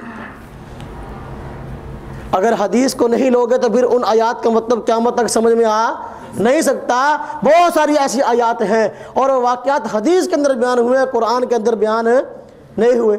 اللہ پاک قرآن پاک میں فرماتے ہیں وَإِذْ أَسَرَّ النَّبِيُّ إِلَىٰ بَعْضِ أَزْوَاجِهِ حَدِيثًا، ہم کہتے ہیں یہاں جو واقعہ ذکر ہوا ہے کہ اب بات چھپائی، راز کی بات نبی پاک صلی اللہ علیہ وسلم نے بتائی ہے اپنی بیوی کو، وہ راز کی بات کون سی تھی؟ قرآن سے ثابت کرو۔ جو ایک بیوی کو راز کی بات بتائی نبی پاک صلی اللہ علیہ وسلم نے، وہ راز کی بات کون سی تھی؟ اس کا تذکرہ حدیث کے اندر موجود ہے۔ حدیث کو تم مانتے نہیں تو میں کہتا ہوں بتاؤ وہ کون سی ہے، قرآن سے ثابت کرو۔ تم قرآن کی تشریح کیسے کر سکتے ہو؟ اسی طریقے سے اللہ پاک نے قرآن کریم میں فرمایا وَلَقَدْ نَصَرَكُمُ اللَّهُ بِبَدْرٍ وَأَنْتُمْ أَذِلَّةٌ، فرمایا وَمَا جَعَلَهُ اللَّهُ إِلَّا بُشْرَىٰ لَكُمْ۔ اسی آیت کے اندر فرمایا گیا کہ دیکھو اللہ پاک نے خوشخبری سنائی تھی جنگ بدر میں مدد کی کہ تمہاری مدد کی جائے گی۔ اب فرشتوں نے جنگ بدر کے اندر مدد کی ہے، مسلمانوں کی مدد کے لیے فرشتے آئے تھے۔ یہ خوشخبری فرشتوں کی شکل میں جو ہے وہ ظہور میں آئی تھی، لیکن اس خوشخبری کی تشریح قرآن پاک میں نہیں ملتی، اس کی تفصیل حدیث میں ملتی ہے کہ یہ خوشخبری جو فرشتوں کی مدد کی شکل میں اتری ہے اس کا تذکرہ حدیث کے اندر ہے، وگرنہ تم اس حدیث کا مطلب نہیں بتا سکتے قیامت تک۔ جب تک کہ حدیث کو نہیں مانو گے تو آیت کا مطلب نہیں بتا سکتے۔ اسی طریقے سے اللہ پاک نے فرمایا عالم اللہ انکم کنتم تختانون انفسکم، کہ اللہ تبارک تعالیٰ فرماتے ہیں ہم جانتے ہیں جو تمہارے نفسوں نے خیانت کی ہے۔ خیانت کون سی؟ کہ رمضان کی راتوں کے اندر اللہ پاک نے، دیکھو پہلے یہ شریعت کا حکم تھا، رمضان کی راتوں کے اندر بیوی سے بے حجاب ہونا، مباشرت کرنا جائز نہیں تھا۔ بعض حضرات سے اس سلسلے میں تساہل ہوا تو اللہ پاک نے آیات نازل فرمائی، فرمایا کہ ہم جانتے ہیں کن کن افراد سے اس حکم کے ماننے میں پریشانی ہوئی ہے اور ان سے اس کام کا صدور ہو گیا کہ انہوں نے رات کے وقت اپنی بیوی سے مباشرت کر لی ہے۔ ہم کہتے ہیں اللہ پاک نے یہ اس حکم کی بات میں اجازت دے دی ہے کہ اب تمہارے لیے اجازت ہے کہ تم اپنی بیوی سے رمضان کی رات میں بھی رمضان کا روزہ افطار کرنے کے بعد مباشرت کرنا چاہو تو کر سکتے ہو، لیکن اس سے پہلے ممانعت تھی۔ ممانعت قرآن میں کہاں ہے؟ دکھاؤ۔ اللہ پاک فرماتے ہیں کہ پہلے منع کیا گیا، لیکن منع سے جو ہے منع کرنے کے باوجود بعض حضرات سے یہ کام ہو گیا، خیانت ہو گئی، تو یہ کہاں ہے قرآن پاک کے اندر؟ دکھاؤ۔ حدیث کو مانو گے تو اس آیت کا مطلب سمجھ میں آ سکتا ہے، نہیں مانو گے تو مطلب سمجھ میں نہیں آ سکتا۔ اللہ پاک نے قرآن پاک میں فرمایا وَمَا جَعَلْنَا الْقِبْلَةَ الَّتِي كُنْتَ عَلَيْهَا إِلَّا لِنَعْلَمَ مَن يَتَّبِعُ الرَّسُولَ مِمَّن يَنقَلِبُ عَلَيْهِ۔ اللہ پاک نے تحویل قبلہ کا تذکرہ فرمایا کہ پہلے قبلہ جو ہے آپ حضرات کو علم ہے کہ پہلے قبلہ جب نبی پاک صلی اللہ علیہ وسلم نے ہجرت فرمائی ہے مسجد اقصی کی طرف بیت المقدس کی طرف رخ کر کے نماز پڑھی جاتی تھی، قبلہ بیت المقدس تھا۔ بعد میں اللہ پاک نے حکم فرما دیا وَوَلِّ وَجْهَكَ شَطْرَ الْمَسْجِدِ الْحَرَامِ، آپ اپنے چہرے کو مسجد حرام کی طرف پھیر لیجئے۔ اس وقت سے لے کر آج تک اب ہمیشہ کے لیے عبدالآباد تک یہی حکم نازل ہو گیا کہ اب جو ہے وہ نماز کے وقت رخ کہاں کرنا ہے؟ کس طرف کرنا ہے؟ بیت اللہ کی طرف، لیکن اس سے پہلے رخ کہاں کیا تھا؟ بیت المقدس کی طرف۔ ہم کہتے ہیں اللہ پاک نے اس آیت کے اندر وَمَا جَعَلْنَا الْقِبْلَةَ الَّتِي كُنْتَ عَلَيْهَا، القبلہ یہاں جو لفظ آیا یہ قبلہ کون سا ہے؟ اس قبلہ کی تعین حدیث تو کرتی ہے، قرآن میں اس کا تذکرہ کہیں نہیں ملتا کہ قرآن نہیں کہتا، حدیث کہتی ہے۔ اس قبلہ سے مراد جو ہے وہ بیت المقدس ہے جس کی طرف رخ کر کے پہلے مسلمان نماز پڑھتے تھے، اور جب چھوڑ دیا گیا تو یہودیوں نے جو ہے وہ طوفان برپا کر دیا کہ دیکھو جی یہ کیا، پہلے قبلہ اور تھا اب بیت اللہ قبلہ ہو گیا ہے، کئی لوگوں کو ورگلانے کی کوشش کی گئی۔ بات سمجھ آئی کہ نہیں؟ اس قبلہ کا تذکرہ حدیث میں تو ملتا ہے، قرآن میں کرنا ہمیں بتاؤ۔ تم کہتے ہو حدیث کو ہم نے نہیں ماننا، یہ قابل اعتماد ذرائع سے نہیں پہنچی۔ ہم کہتے ہیں یہ قبلہ سے مراد کون سا قبلہ ہے بتاؤ، قرآن کی آیت پڑھو کون سا قبلہ ہے۔ اب ایک قبلے سے پھیرا جا رہا ہے، دوسرے قبلے کی طرف رخ کروایا جا رہا ہے، اب کس قبلے سے پھیرا جا رہا ہے ثابت کرو۔ بیت المقدس ہے، تم بھی مانتے ہو وہ بیت المقدس تھا، لیکن بیت المقدس کا لفظ یہاں کہاں ہے؟ حدیث کے اندر تو موجود ہے، قرآن میں موجود ہے نہیں، اس لیے ہم کہتے ہیں قرآن متن ہے، حدیث اس کی شرح ہے۔ بات سمجھ آئی کہ نہیں بھائیو؟ ہاں جی، فرمایا اللہ پاک نے وما کان لبشر ان یکلمہ اللہ الا وحیا او من وراء حجاب او یرسل رسولا. یہاں اللہ پاک وحی کے طریقوں کو بیان فرما رہے ہیں. او یرسل رسولا یہ بھی وحی کا انداز ہے. اللہ پاک وحی بھیجتے ہیں فرشتے کے ذریعے سے، اور کبھی اللہ پاک جو ہے او من وراء حجاب پردے کے پیچھے سے بھی اپنے پیغمبر کو خطاب فرماتے ہیں، مخاطب فرماتے ہیں، وحی بھیجتے ہیں. وہ وہی حدیث رسول ہے. یرسل رسولہ کے علاوہ اور وہی ذکر کی گئی ہے، وہ کون سی ہے؟ وہی ہے جو وہی غیر مطلوب ہے. تم کہتے ہو وہی غیر مطلوب کا نظریہ یہودیوں کا ہے، ہم کہتے ہیں قرآن تو جو کس کا ہے؟ مسلمانوں کا. قرآن کس کا ہے؟ مسلمانوں کا. عمل کون کریں گے؟ مسلمان کریں گے. تو یہاں تو ایک اور وحی کا تذکرہ مل رہا ہے. اسی طریقے سے روایات کثیر ہیں اور آیات کثیر ہیں جن سے یہ بات ثابت ہوتی ہے کہ نبی پاک صلی اللہ علیہ وسلم کی ذات امت مسلمہ کے لیے کامل نمونہ اور حجت ہے. اللہ اکبر. اللہ پاک نے قرآن کریم میں نبی پاک صلی اللہ علیہ وسلم کی ذات کو لوگوں کے لیے ایمان کا مدار قرار دیا ہے. تمہارا ایمان تب قابل قبول ہے نبی پاک صلی اللہ علیہ وسلم کی ذات کو اپنے لیے وہ حاکم تسلیم کرو، فیصل تسلیم کرو. اپنے جھگڑوں کے اندر جو ہے بنیاد بناؤ نبی پاک صلی اللہ علیہ وسلم کی ذات کو، کہ جھگڑے کو نپٹانے کا طریقہ یہ ہے کہ نبی پاک صلی اللہ علیہ وسلم کی ذات کو اوتھینٹک سمجھا جائے. اللہ پاک فرماتے ہیں فلا وربک لا یؤمنون حتی یحکموک فیما شجر بینہم. فرمایا دیکھو تم اس وقت تک مومن نہیں ہو سکتے جب تک کہ تم نبی پاک صلی اللہ علیہ وسلم کی ذات کو اپنے درمیان حکم اور فیصل نہ مان لو. اب فیصل ماننا ہے تو اس کا تذکرہ ہوگا کہاں؟ حدیث میں ہوگا. تو حدیث کو تم مانتے نہیں، تم نے فیصل کہاں مانا؟ حالانکہ ایمان کا معیار ہے نبی پاک صلی اللہ علیہ وسلم کی ذات کو فیصل ماننا ہے جھگڑوں کے اندر. ہمارا اور تمہارا جھگڑا ختم کیوں نہیں ہو رہا؟ کہ تم نبی پاک صلی اللہ علیہ وسلم کی ذات کو فیصل مانتے نہیں ہو. جب نہیں مانتے تمہارا ایمان کہاں ہے؟ اسی دائرہ اسلام سے خارج ہو. بات سمجھ آ رہی ہے؟ ہاں جی. دیکھو اللہ پاک نے حضرت ابراہیم علیہ السلام کا تذکرہ فرمایا قرآن کریم کے اندر. آپ نے اپنے بیٹے حضرت اسماعیل کو ذبح فرمایا ہے. ذبح کیسے کر دیا؟ ذبح کرنے کا حکم قرآن میں کہاں ہے؟ اللہ پاک نے حکم دیا ہو کہ ان کو ذبح کرو. یہ خواب جو ہے اللہ پاک نے خواب کا تذکرہ فرمایا. اس کے بعد جو ہے جب صدقت الرؤیا اللہ پاک نے فرمایا آپ نے اپنے خواب کو سچ کر دکھایا.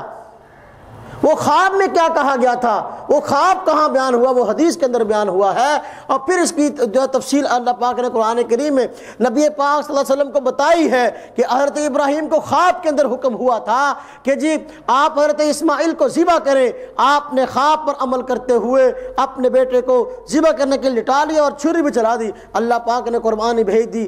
پرویزی تو قربانی کو مانتے نہیں ہیں. اس کو تو نعوذ باللہ من ذالک وہ پیسے کا اور جانوروں کا ضیاع کہتے ہیں. جبکہ اللہ پاک نے یہاں قرآن پاک میں فرمایا ہے وہ خواب جس کی بنیاد پہ آپ نے اپنے بیٹے کو ذبح کیا، آپ نے اپنے خواب کو سچ کر دکھایا. وہ خواب کیا تھا؟ اس کا تذکرہ حدیث میں ملتا ہے، قرآن میں نہیں ملتا. تو اس لیے معلوم ہوا نبی کا خواب بھی وہی ہے. نبی کا خواب بھی، یہ جو کہتے ہیں وہی کی ایک ہی قسم ہے، ہم کہتے ہیں قرآن کہتا ہے نبی کا خواب بھی وہی ہے. حضرت ابراہیم کا واقعہ ہے قد صدقت الرؤیا، یہ الفاظ بتا رہے ہیں خواب وہی ہے. بات سمجھ میں آئی ہے؟ ہاں جی. تو اس نظریے کی تردید ہو گئی جو یہ کہتے ہیں کہ جی دیکھو نبی پاک صلی اللہ علیہ وسلم کی ذات نہ صحابہ کرام کے لیے نمونہ نہ کسی اور کے لیے. ہم کہتے ہیں اس آدمی کا تو نہ ایمان ہے نہ عمل معتبر ہے جب تک کہ نبی پاک صلی اللہ علیہ وسلم کی ذات کو اپنے لیے کامل نمونہ نہ مانے. لقد کان لکم فی رسول اللہ اسوۃ حسنہ میں کیا فرمایا گیا؟ نبی پاک صلی اللہ علیہ وسلم کا فرمان ہے کہ وہ آدمی اس وقت تک مومن نہیں ہو سکتا جس وقت تک کہ اس کو میں، اس کے والدین، اس کی اولاد ہر چیز سے زیادہ محبوب نہ ہو جاؤں. اس لیے ہم کہتے ہیں ہمیں محبوب ہیں. ہم آپ کے جس سے محبت ہوتی ہے اس کی اداؤں کو اپناتا ہے، اس کی اداؤں کو اپناتا ہے. اللہ اکبر.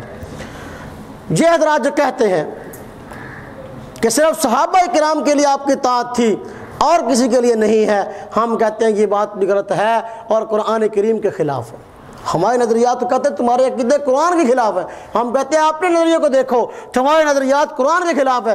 جو تم کہتے ہو صرف صحابہ کرام کے لیے حجت تھے، نبی پاک صلی اللہ علیہ وسلم امت کے لیے اور کسی کے لیے نہیں. اللہ پاک تو قرآن پاک میں فرما رہے ہیں یا ایھا الناس انی رسول اللہ الیکم جمیعا، اے لوگوں میں تو تم تمام لوگوں کے لیے جو ہے میں رسول بن کے آیا ہوں، صرف صحابہ کرام کے لیے نہیں، تمام کے لیے رسول ہے. جب صحابہ کرام کے لیے اطاعت ہے تو اوروں کے لیے کیوں نہیں؟ حالانکہ صحابہ کرام نے قرآن اترتا دیکھا ہے، صحابہ کرام کو عربی بھی آتی تھی، آپ نے اس ماحول کو بھی دیکھا ہے. حالانکہ اگر نبی کی اطاعت کی ضرورت نہ ہوتی پھر تو صحابہ کرام کے لیے بھی نہ ہونی چاہیے تھی، کہ انہوں نے تو اترتا دیکھ لیا، ماحول کو دیکھ لیا. ہم نے تو اترتا بھی نہیں دیکھا، ماحول بھی نہیں دیکھا. جب صحابہ کرام کے لیے آپ کے ساتھ حجت ہے، ہمارے لیے بطریق اولا حجت ہوگی. بات سمجھ آئی نا جی؟ آپ اللہ پاک نے فرمایا وَمَا أَرْسَلْنَاكَ إِلَّا كَافَةً لِلنَّاسِ بَشِيرًا وَنَذِيرًا، کہ اے نبی پاک صلی اللہ علیہ وسلم ہم نے آپ کی ذات کو تمام لوگوں کے لیے رسول بنا کے بھیجا، خوشخبری سنانے والا، ڈرانے والا بنا کے بھیجا ہے. یہ تمام لوگوں کے لیے، صرف صحابہ کرام کے لیے نہیں. اللہ پاک فرماتے ہیں وَمَا أَرْسَلْنَاكَ إِلَّا رَحْمَةً لِلْعَالَمِينَ، ہم نے آپ کی ذات کو تمام جہانوں کے لیے رحمت بنا کے بھیجا ہے، صرف صحابہ کرام کے لیے نہیں. اللہ پاک قرآن پاک میں فرماتے ہیں تبارک الذی نزل الفرقان علی عبدہ لیکون للعالمین نذیرا، بابرکت ہے وہ ذات کہ جس نے اتارا قرآن کریم کو اپنے بندے پر تاکہ وہ تمام جہان والوں کو، تمام جہانوں کو ڈرانے والا ہو جائے. دوزخ کے عذاب سے نبی پاک صلی اللہ علیہ وسلم نے تمام کو ڈرایا ہے. آپ کا واعظ و نصیحت، آپ کا قول و فعل تمام جہان کے لوگوں کے لیے اتھینٹک ہے، تمام لوگوں کے لیے حجت ہے، صرف صحابہ کرام کے لیے نہیں. بات سمجھ آئی ہے نا جی؟ یہ دوسرے نظریے کی تردید ہوئی کہ صرف صحابہ کرام کے لیے حجت ہے. اور رسالت سے مراد انہوں نے کیا کہا تھا؟ مراد وقت کا حکمران ہے. میں نے بتا دیا اولی الامر منکم مستقل طور پر یہاں موجود ہے. تو اولی الامر سے مراد حکمران ہے، اطیعوا الرسول سے مراد رسول اللہ صلی اللہ علیہ وسلم کی ذات مراد ہے. ارے کان کھول کے سنو، اگر تم نے دنیا کی کسی ڈکشنری پڑھی ہوتی، حالانکہ تم نے خود لغات القرآن کے نام سے کتاب لکھی ہے، رسول کی تعریف جو ہے آپ کھول کے دیکھو عربی ڈکشنری کے اندر کیا لکھی ہے. رسول کہتے کس کو ہے؟ رسول وقت کے صرف حکمران کو کہتے ہیں. یہ خالص بہتان ہے، خالص جو ہے یہ دین اسلام سے لوگوں کو ہٹانے کی سازش ہے. بات سمجھ آئی ہے نا جی؟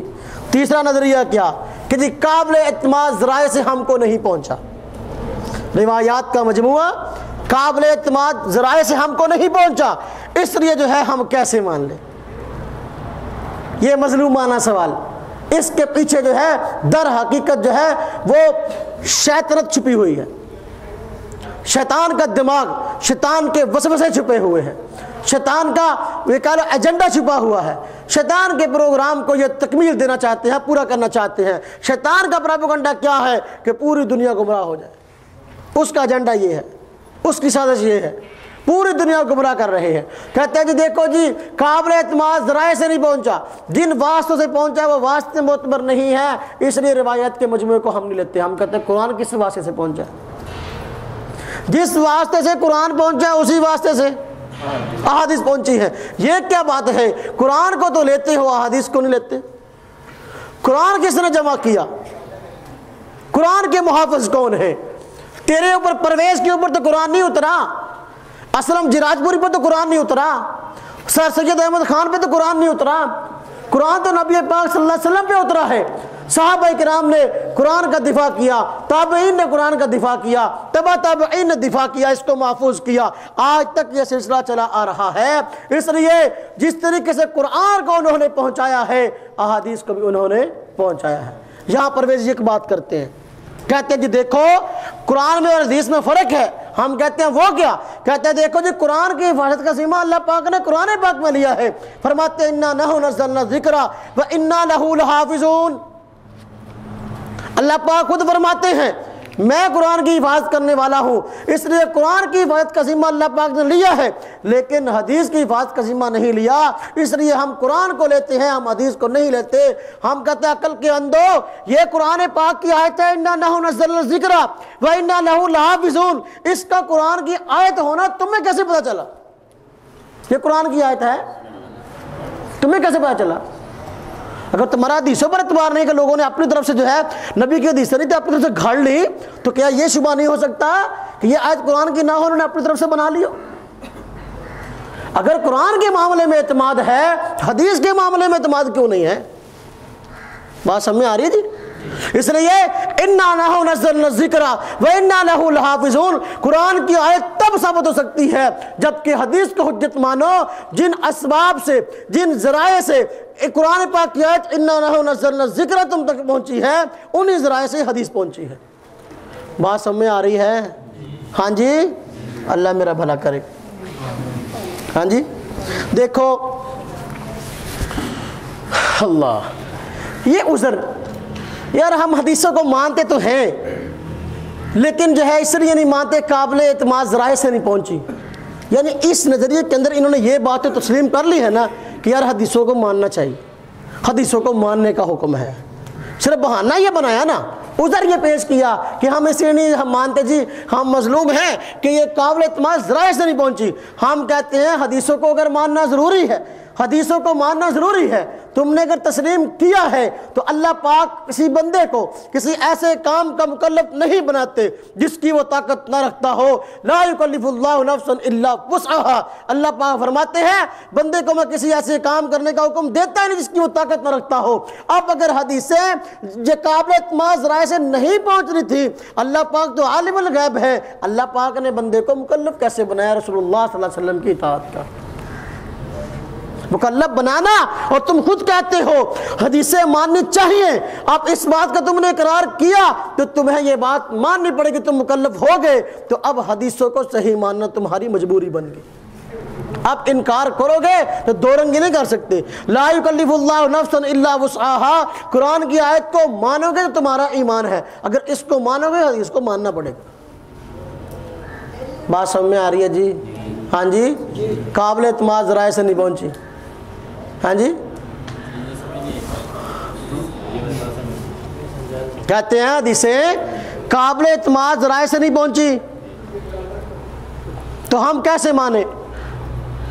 کہتے ہیں ماننی تو چاہیے حدیث، لیکن جو ہے مجبوری یہ ہے کہ جن ذریعوں سے پہنچی ہے، جن لوگوں کے واسطے سے پہنچی ہے، وہ لوگ قابل اعتماد نہیں ہے۔ ہم کہتے ہیں قرآن بھی انہی کے واسطے سے پہنچا ہے نا، قرآن بھی انہی کے واسطے سے پہنچا ہے، تو پھر قرآن کو کیسے مان لیتے ہو؟ پھر قرآن کا بھی انکار کرو۔ بات سمجھ آئی؟ ہاں جی، اور پھر جب یہ بات تمہیں تسلیم کر لی کہ یار ہم حدیثوں کو مانتے ہیں لیکن کیوں نہیں اب عملی شکل میں ہم اس کو کیوں نہیں اپناتے کہ جی قابل ذرائع اعتماد سے نہیں پہنچی، ہم کہتے ہیں دیکھو جب ماننا تم نے ضروری سمجھ لیا تو اللہ پاک تو کسی ایسے کام کے ماننے کا کہتے نہیں جس میں جو انسان کی طاقت سے باہر ہو، جس میں عمل ہو یا سکتا ہو، لا یکلف اللہ نفسا الا وسعها۔ اس لیے یہ آیت بتاتی ہے، یہ آیت ثابت کرتی ہے کہ واقعی حدیثیں جو ہیں وہ محفوظ ذریعے سے پہنچی ہیں، تبھی تو اس کو ماننے کا حکم ہے۔ اور پھر قرآن بعض الفاظ قرآن کا نام نہیں، قرآن انا نحن نزلنا الذکر و انا لہ لحافظون، الذکر صرف الفاظ کا نام نہیں، معانی کا بھی نام ہے۔ اب اس لیے ہم کہتے ہیں الذکر کے الفاظ قرآن کی شکل میں موجود ہیں، اس کے معانی جو ہے وہ حدیث کی شکل میں موجود ہے۔ اللہ پاک نے قرآن کے الفاظ کے محفوظ کرنے کا بھی انتظام فرمایا، اس کے معانی کے محفوظ کرنے کا بھی انتظام فرمایا۔ قرآن کے الفاظ جو ہے وحی کے الفاظ جو ہے قرآن کی شکل میں ہے، متن جو ہے قرآن کی شکل میں ہے، اس کی تشریح اور اس کے معانی جو ہے وہ حدیث کی شکل میں ہے۔ بات سمجھ میں آئی ہے؟ ہاں جی، اللہ میرا بھلا کرے۔ کہ دیکھو بھائی اب ذرا ایک اور بات، یہ کہتے ہیں کہ دیکھو یار ایک اور دلیل، قرآن کافی ہے، قرآن کافی ہے۔ کہتے ہیں دیکھو قرآن پاک میں فرمایا گیا وَلَقَدْ يَسَّرْنَا الْقُرْآنَ لِلذِّكْرِ فَهَلْ مِن مُدَّكِرٍ، اللہ پاک فرماتا ہے قرآن کو ہم نے آسان کر دیا، تو معلوم ہوا اس کی تشریح کے لیے اس کی ضرورت ہی نہیں ہے، قرآن تو آسان ہے۔ اچھا ہم کہتے ہیں یہی اصول ہے، تو آؤ ہماری طرف، قرآن اگر سمجھنا آسان ہے، ہر آدمی اس کو ویسے ہی سمجھ سکتا ہے، پھر تو اس کے ترجمے کی ضرورت نہیں، جہاں لوگوں کو ہو پڑھ کے دکھاؤ۔ پھر اگلی بات، چلو تم کہو جی ترجمہ تو چلو کر دو، ترجمے سے خود سمجھ جائیں گے۔ ہم کہتے ہیں اگر قرآن کی تفسیر لکھنے کی ضرورت نہ ہوتی تو پرویز جو ہے مطالب الفرقان کے نام سے کئی جلدوں میں قرآن کی تفسیر نہ لکھتا۔ اگر قرآن محض تھوڑا سا غور و فکر سے سمجھ میں آ سکتا ہوتا تو پرویز کو تفسیر مطالب الفرقان لکھنے کی ضرورت نہ پڑتی۔ اس نے جو ہے وہ کئی جلدوں میں مطالب الفرقان کی تفسیر لکھی ہے۔ یہ دلیل ہے اس بات کی کہ محض قرآن کے الفاظ سے اس کے معانی کو سمجھا نہیں جا سکتا، وگرنہ پھر اگر تو حدیث رسول کو رد کرتا ہے، ہم تیری تفسیر کو رد کرتے ہیں، تیرے ان تمام کتابوں کو رد کرتے ہیں، اس کو ردی کی ٹوکری میں پھینک دے۔ جب ماننا ہی قرآن کو ہے، بخاری کو تو نہیں ماننا، یہ نظام ربوبیت تیری کتاب کو مان لے، مقام حدیث کو کیوں مانے؟ تیری کتاب قرآنی قوانین کو کیوں مانے؟ اب قرآنی قوانین کو تجھے بیان کرنے کی ضرورت کیوں پڑی ہے؟ قرآن تو آسان ہے۔ جب قرآن آسان ہے تو یہ کتابیں لکھنے کی ضرورت کیوں پڑی؟ معلوم ہوا کہ سمجھانے والا چاہیے، قرآن کے ساتھ قرآن کو سمجھانے والا چاہیے۔ ہم کہتے ہیں تجھ سے بہتر نبی پاک صلی اللہ علیہ وسلم کی ذات ہے، ہم تیری بات کیوں مانیں، تیرے قول فعل کو کیوں مانیں؟ تجھے طلوع اسلام رسالہ نکالنے کی ضرورت کیا پڑی؟ تجھے کتابیں لکھنے کی ضرورت کیا پڑی؟ اگر تو اپنی کتابیں اپنا منوانے کے لیے تو ویب سائٹس بھی بناتا ہے، اپنی بات منوانے کے لیے رسالے بھی نکالتا ہے، کتابیں بھی لکھتا ہے، نبی پاک صلی اللہ علیہ وسلم کی جو ہے قول فعل اور آپ کی باتیں ماننے کے لیے جو ہے وہ حدیثوں کتابوں کی ضرورت نہیں ہے۔ کہتے ہیں حدیثیں 300 سال بعد لکھی گئی، ہم کہتے ہیں تو نے خود مقام میں حدیث کے اندر مان لیا کہ نبی پاک صلی اللہ علیہ وسلم کے دور میں بعض صحابہ حدیثیں لکھتے تھے۔ اب چلو اگر 250 سال بعد 300 سال بعد حدیثیں لکھی گئی ان کا اعتبار نہیں ہے، 1400 سال بعد تفسیر مطالب الفرقان پرویز نے لکھی ہے، اس کا کیسے اعتبار ہے؟ بات سمجھ آئی کہ نہیں آئی؟ ہاں جی، مفہوم القرآن کے نام سے اس نے تفسیر لکھی ہے موٹی ساری، مفہوم القرآن کے نام سے، اس کا کیسے اعتبار ہے؟ تو نے مفہوم کہاں سے لے لیا؟ قرآن تو آسان ہے، مفہوم بیان کرنے کی ضرورت کیا ہے؟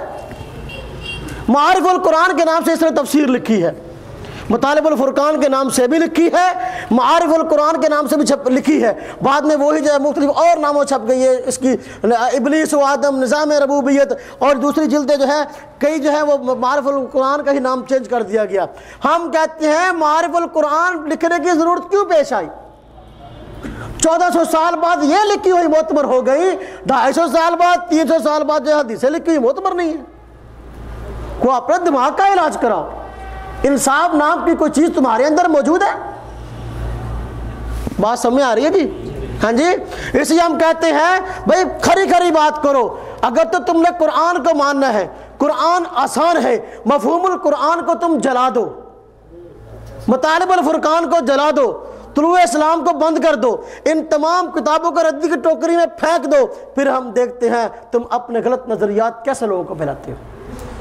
1400 سال بعد تیری بات تو حجت ہو گئی ہے لوگوں کے لیے، تو جس پہ چاہے جو چاہے فتویٰ لگاتا رہے، نبی پاک صلی اللہ علیہ وسلم کی ذات حجت نہیں ہوئی۔ اللہ تبارک و تعالیٰ ہم سب کو ان کے شر سے محفوظ فرمائے۔ بات سمجھ آئی؟ یہ کہتے ہیں جی ہم پہ کفر کے فتوے لگے ہیں، ہم کہتے ہیں بالکل لگے ہیں، اور علماء کرام نے لگائے ہیں، بالکل صحیح لگائے ہیں، اس لیے کہ تو نے قرآن کریم کے بنیادی اصولوں کا انکار کیا، قرآن کریم کی آیات کا انکار کیا۔ اللہ پاک فرماتے ہیں من یطیع الرسول فقد اطاع اللہ، جس نے رسول اللہ صلی اللہ علیہ وسلم کی اطاعت کی، آپ کے قول فعل کو حجت سمجھا، اس پہ عمل کیا، احادیث رسول پر عمل کیا، فرمایا اس نے اللہ تبارک و تعالیٰ کی اطاعت کی۔ اس لیے تو نے رسول اللہ صلی اللہ علیہ وسلم کی اطاعت کا انکار کیا، گمراہ کو نظریات اپنائے، جس کی بنا پر علماء کرام نے تیرے کفر کا فتویٰ دیا۔ یہ میرے پاس کتاب موجود ہے، پرویز کے بارے میں علماء کرام کا متفق کا فتویٰ، یہ نیو ٹاؤن سے کراچی سے چھپا تھا۔ اس میں باقاعدہ طور پر جو ہے بڑے بڑے مفتیان کرام کے فتاویٰ جمع کیے گئے ہیں، جن میں انہوں نے واضح الفاظ میں لکھا ہے پرویز ضروریت دین کا منکر ہے، قرآن کا منکر ہے، اس کی آیات کا منکر ہے، اس کے احکام کا منکر ہے۔ اس لیے یہ رسول اللہ صلی اللہ علیہ وسلم کی ذات کا ہی منکر نہیں، اللہ تبارک و تعالیٰ کی ذات کا ہی منکر ہے۔ انشاءاللہ تعالیٰ اگلی نشست میں ہم اس پہ تفصیلی بات کریں گے۔ وآخر دعوانا الحمدللہ رب العالمین۔